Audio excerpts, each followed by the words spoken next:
conquering those I can't exercise regions. Reframe your thought and devise a solution to overcome obstacles. We've all been there. You set a goal to exercise regularly, but when the moment comes to get moving, your mind unleashes a torrent of excuse. I am tired. It's cold outside. I don't want to spend money on a class.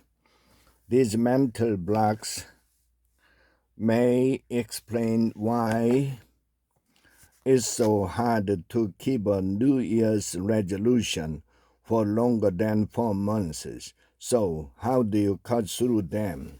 The first step, experts say, is to stop thinking of them as excuse.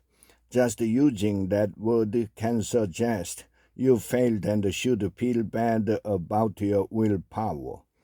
Research has shown that self-criticism and shame can actually stop you from meeting your goals, said Ted Kay, a behavioral scientist at the University of Pennsylvania and author of How to Change.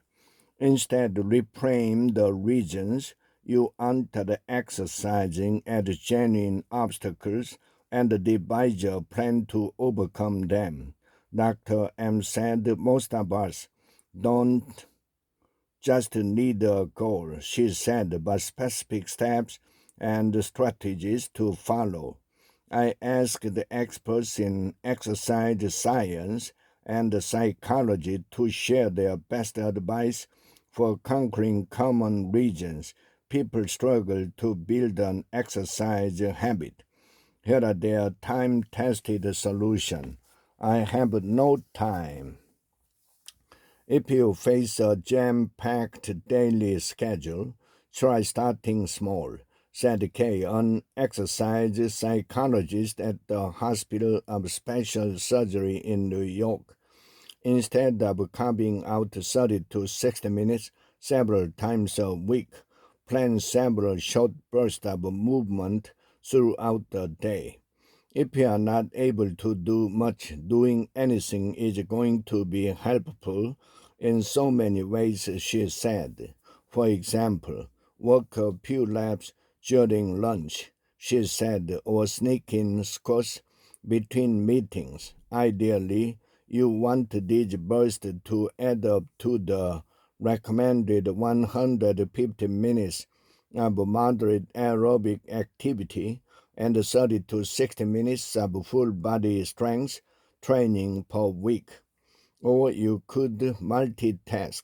Try working or using a resistance band while on a phone call or watching TV, she said. If you want to have a dedicated workout window, Ms.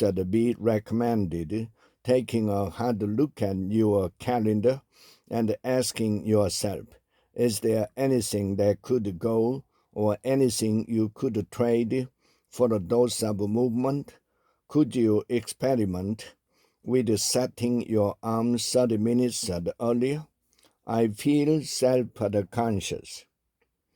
If the thought of working out in front of other people make you want to crawl into a hole, know that you have options, said Kay, a running coach and body positive fitness influencer in New York City. The gym is a really intimidating space, even for experienced exercisers, she said. For some people, a solution might be exercising at home, but for others, which ours recommended taking a few steps to combat feelings of self-consciousness. First, remind yourself why you are there, whether it's to feel stronger or train for the race. Reconnecting with your goal can help to show you up, she said. Second, designate a friend or family member who you can text in the moment, who can support you when you are feeling vulnerable. Third, try a different gym, class, or group. If a space that makes you feel uncomfortable in your own skin, it's okay to leave. Mijal said some spaces are more welcoming than others.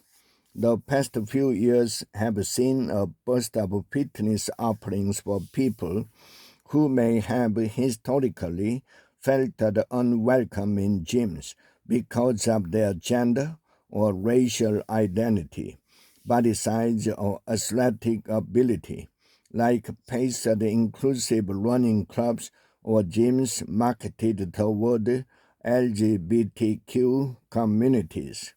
I don't want to spend the money.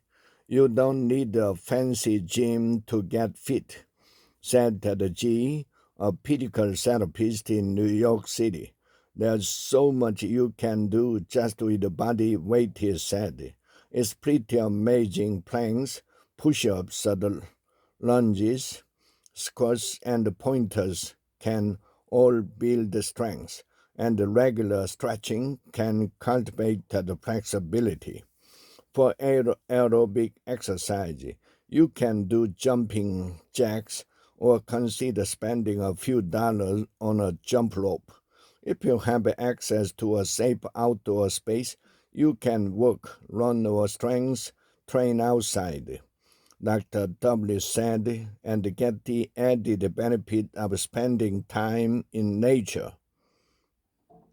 For expert guidance, download a free workout app.